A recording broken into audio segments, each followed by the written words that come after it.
5000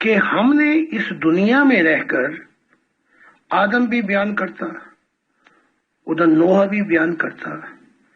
یہ نوح کا بھی وقت وہی ہے، کوئی 1600 سال، یعنی یہ ہندوازم 600 سال پہلے، نوح 600 سال بعد میں آیا. کہ ہم نے اسی زندگی میں، جسم کی زندگی میں،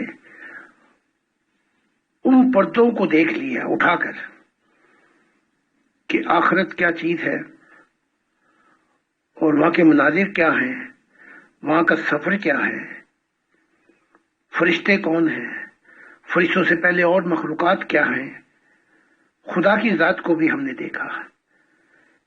تو یہ اگر چیزیں بتا دیتے تو یہ لولی پاپ کا مسئلہ حل ہو جاتا، لیکن انہوں نے ایسا نہیں کیا، جس کی وجہ سے آج بھی اندھے عقیدے میں ہم زندگی گزارتے ہیں. اب جس آدم کو اس نے بھیجا ہے، میں اپنے آپ کو آدم کہتا ہوں، خدا کا دل اور مسجد السما میری مثال دی گئی ہے. میں نے ان سارے پردوں کو یوں چاک کیا ہے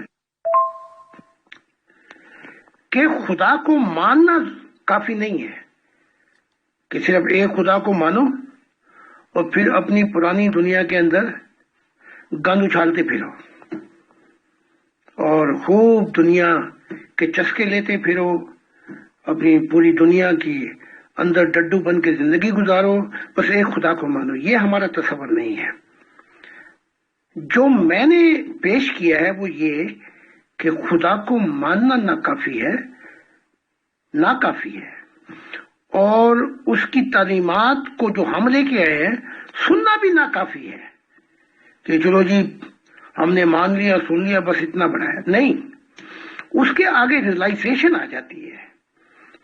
جو میں نے یورپ میں کئی ہزار سیمینار دے کے بتا رہا ہوں، ریئلائزیشن یہ کہ وہ اثر جو ہے، جیسے سانپ ڈسے تو بندہ مر جاتا ہے، تو خدا کا تصور اور پھر وہ تعلیمات جو لے کے آیا ہوں وہ جب دل کے اندر گہرا اثر ڈالتی ہیں تو یہ لولی پاپ، یہ سارے پردے شردے ہٹ جاتے ہیں اور یہیں سے انسان مشاہدہ الہی کی زندگی شروع کرتا ہے، یہیں سے سب کچھ دیکھتا ہے، یہیں سے سارے پردے چاک ہو جاتے ہیں، یہیں سے وہ راز الہی کو جانتا ہے اور خدا کو دیکھ لیتا ہے.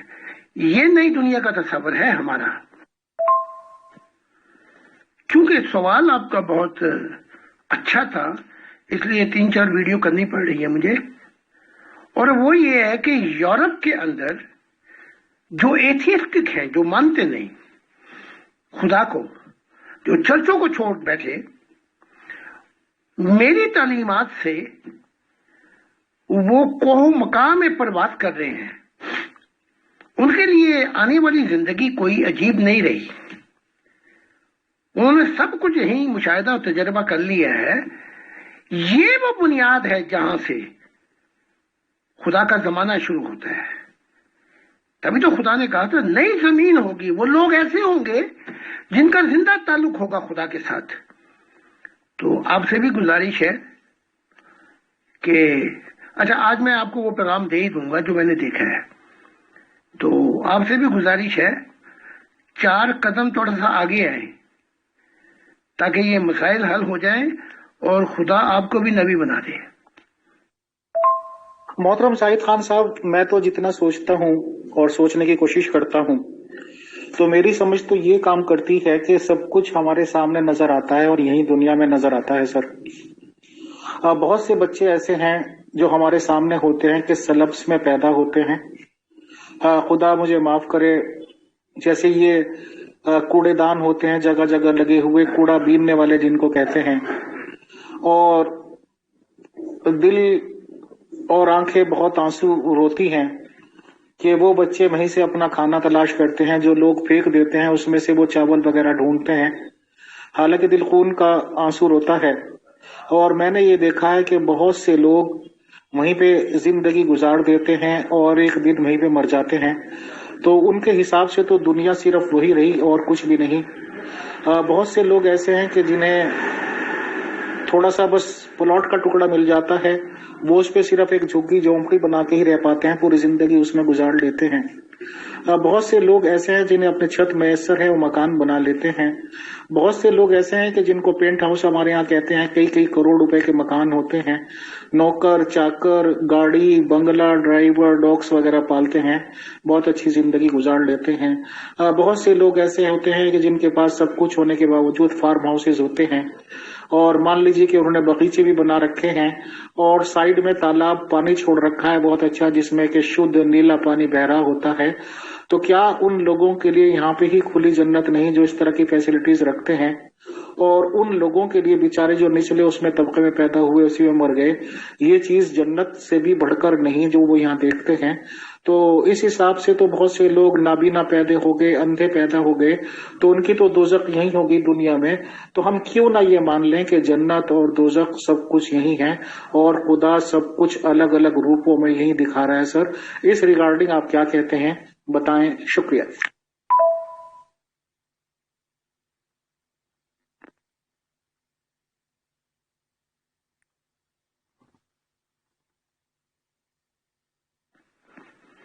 جو کچھ آپ نے بیان کیا ہے اچھا سوال ہے, اور میں نے بھی ایسے لوگوں کو جو غریب,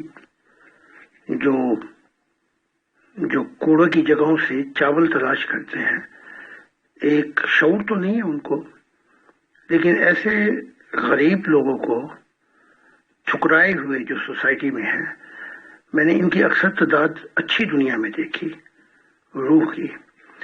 لیکن یہ جو آپ نے تصور پیش کیا یہ ٹھیک نہیں ہے, کیونکہ خدا کی ذات کہہ رہی ہے, اس کے متعلق عیسیٰ نے بھی کہا ہے کہ وہ اندھے اور لولے نہیں پیدا کرتا. تو خدا کی ذات جو ہے وہ کہہ رہی ہے کہ جب اس نے کائنات بنائی یا انسانی ارواحوں کو جسم میں بھیجا, تو مقصد یہ تھا کہ جسم میں تیز رفتاری بہت ہے, وہ اپنے مقصد کو پا جائیں. تو خدا کہہ رہا ہے کہ میری اسی زمین کے اوپر نہ کوئی بیمار ہوگا, نہ بھوکا ہوگا, نہ بیمار ہوگا, نہ موت کا خوف ہوگا, نہ تقدیر کے مسائل ہوں گے. تو پتہ لگا کہ ہم اپنا اصل وطن بھول چکے ہیں. اب یہ کہ بہت سے لوگ اپنی جنت اس زمین پہ ہی بنا لی, وہ کیسے بنائی, اس کی نیت, وہ موٹیویشن تو آگے جا کے پتہ لگیں گے. لیکن میں جب جسم چھوڑ کے اگلی دنیا میں جاتا ہوں تو یہ دنیا مجھے خواب نظر آتی ہے. چاہے آپ کتنی ہی یہاں پہ باغات چھوڑ دیں, نیلے پانی بہا لیں, محل تیار کر لیں, یہ ایسے لگتے ہیں کہ کوئی ایک خواب کا تصور تھا جو گزر گیا. اور حقیقت اصل میں وہ ہے جہاں پہ میں پہنچتا ہوں, لازوال حقیقت ہے.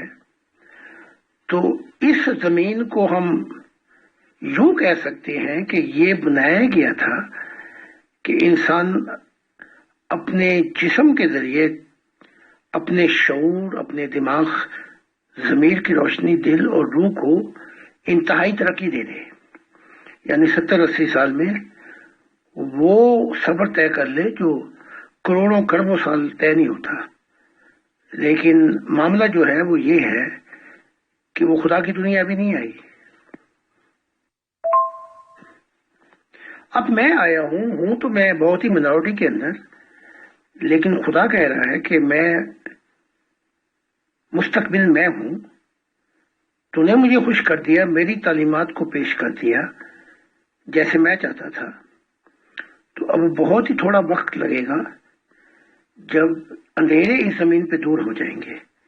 یعنی کہ ظلم, ستم, مصیبتیں, غلط, یہ جو خود غرض لوگ ہیں اپنی طاقت کے لیے اکثریت کا بیڑا گر کر کے بیٹھے ہوئے ہیں, یہ یہاں سے نکل جائیں گے. اور ایک نئی بنیاد پڑ رہی ہے کہ زمین خدا کے محبت کرنے والوں کی ہوگی. تو جیسے میں نے پہلے بھی عرض کی تھی, میں ماضی سے سیکھنا پسند کرتا ہوں, الجھنا پسند نہیں کرتا کہ وہاں ماضی میں ہی بیٹھ جاؤں. تو میں نے بھی بہت کچھ سیکھا ماضی سے, لیکن ماضی میں رہ کر مستقبل کا نقصان کر دینا یہ کوئی عقل مندی کی بات نہیں ہے. تو میں سمجھتا ہوں کہ اب حالات اس زمین پر بالکل چینج ہو جائیں گے.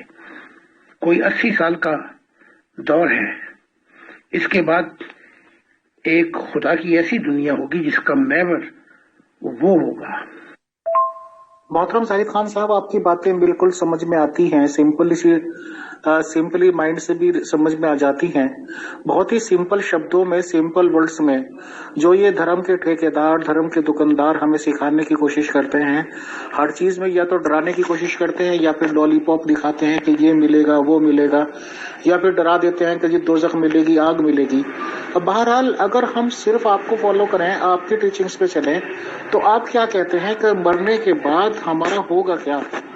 ہمیں کیا ملے گا؟ دوزخ ملے گی، جنت ملے گی، یا کچھ بھی نہیں ملے گا؟ آنکھ بند ہوئی، موت ہوئی، روح نکلی تو بات ختم. سمپل ورڈز میں پلیز بتا دیجئے. شکریہ. میرے ساتھ سفر کرنے سے، میری تعلیمات کو ماننے سے جو خدا کی ہے، یہ آپ کا پہلا اندھا پن دور ہو جائے گا، اور جو کچھ آپ کو ملے گا وہ یہیں سے مل جائے گا آپ کو جبکہ آپ زندہ ہیں. تو جنت بھی دیکھ لیں گے، وہاں پرواز بھی کر لیں گے، وہاں کے حالات بھی دیکھ لیں گے، وجد کی حالتیں بھی دیکھ لیں گے. میری تعلیم کے بعد تو پھر دوزخ ختم ہو جاتی ہے. جیسے آپ نے خود ہی فرمایا کہ یہ مذہب کے ٹھیکیدار ہیں، یہ ڈراتے ہیں. میری تعلیمات میں تو دوزخ کا تصور ہی ختم ہو جاتا ہے، کیونکہ جب روحانی حصے کھلتی ہیں تو اندھیروں کی دنیا ہی ختم ہو جاتی ہے. تو میری تعلیمات کے ساتھ تو جو موت کے بعد کی ہم بات ہی نہیں کر رہے، ہم کہہ رہے ہیں کہ یہی تعلیمات جو ہیں اس زندگی کے اندر ہی آپ کو وہاں پہنچا دیتی ہیں جہاں آپ موت کے بعد پہنچیں گے. سادہ الفاظوں میں یہ ہے کہ میری تعلیمات اندھیروں کا خوف ہی ختم کر دیتی ہیں، ڈر ہی ختم کر دیتی ہیں. آپ اسی دنیا میں رہ کر اپنے جسم کو چھوڑیں گے. آپ کوہ مکا کے جو جہان ہے، جو وہ کہتا ہے میں رب العالمین ہوں، جہانوں کا رب ہے، آپ پرواز کریں گے، مشاہدات کریں گے. وہ جو جنت جن کا کسی آنکھوں نے نہ دیکھا، نہ کانوں نے سنا، نہ تصور کیا جا سکتا ہے، وہیں سے وہاں پہ آپ گزریں گے. اور آپ پھر کیڑے نہیں رہیں گے بلکہ شاہین ہوں گے جنتوں کے. آپ سے خدا آپ کو اپنی بادشاہتیں دکھائے گا، جیسے کہ وہ دکھاتا ہے اپنے محبت کرنے والوں کو. تو آپ جہانوں کی سیر اور وہ کچھ جو آپ نے نہیں مانگا وہ بھی مل جائے گا آپ کو، اور خدا کا دیدار بھی مل جائے گا. کھانے پینے کے مسائل تو اس زمین پہ ہے نا، وہ تو وہاں ختم ہو گئے سارے. تو وہاں کیا نہیں ملے گا؟ آپ کہہ رہے ہیں نا یہ مل جائے وہ مل جائے، میں کہہ رہا ہوں وہاں کیا نہیں ملے گا.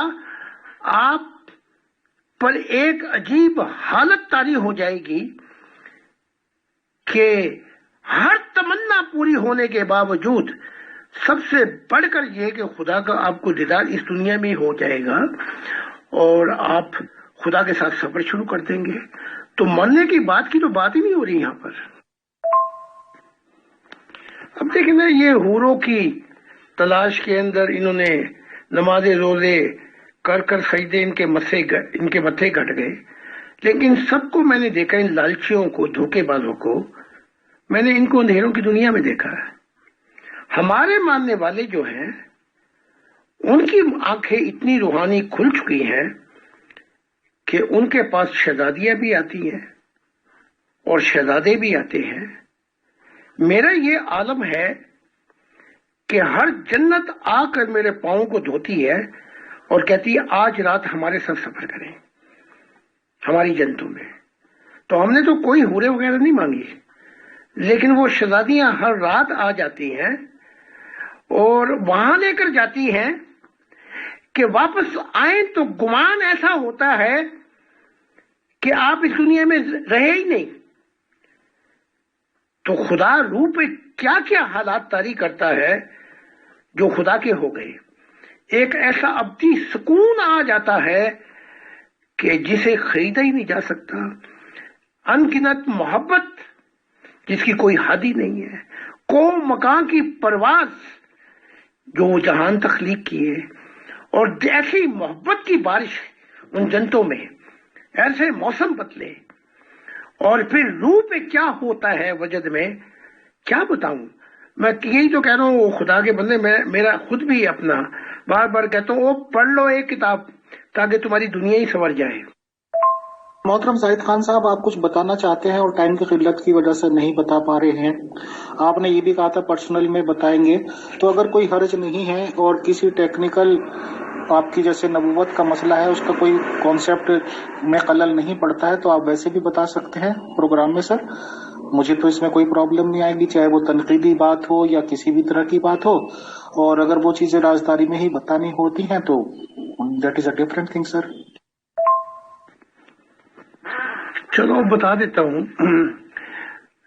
میں پھر اسی دنیا میں پہنچا،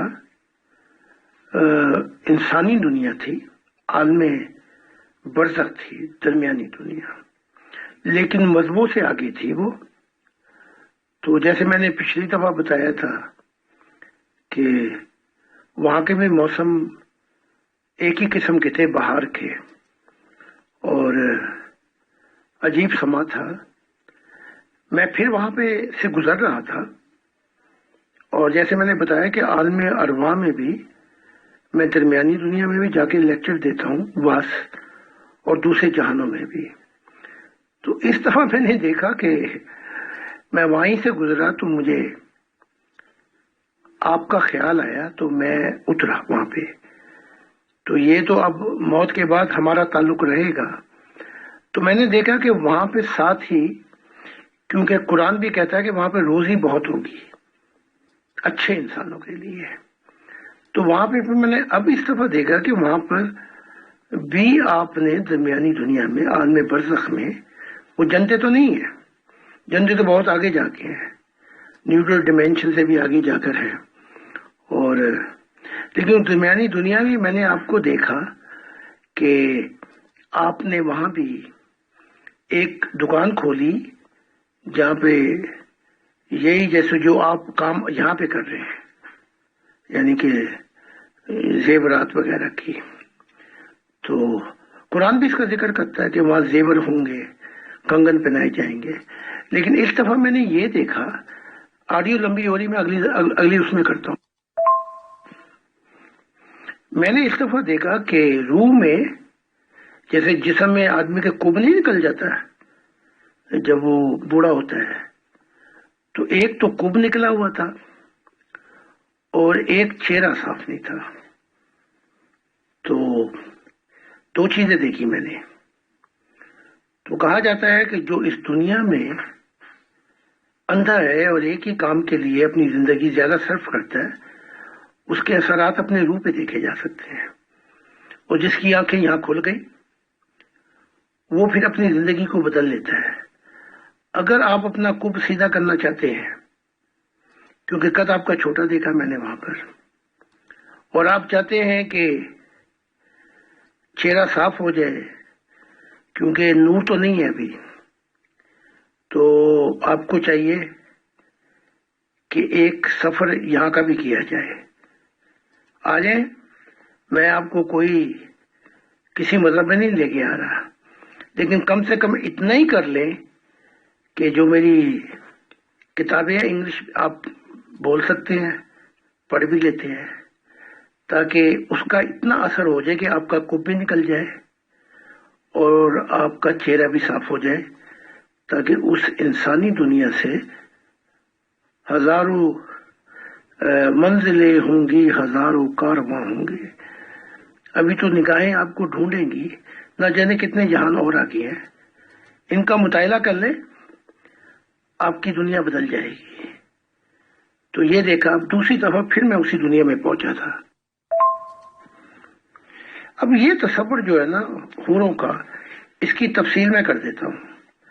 آپ جس دنیا میں پہنچیں گے، جیسے آپ ہوں گے حوریں بھی ویسی ہوں گی۔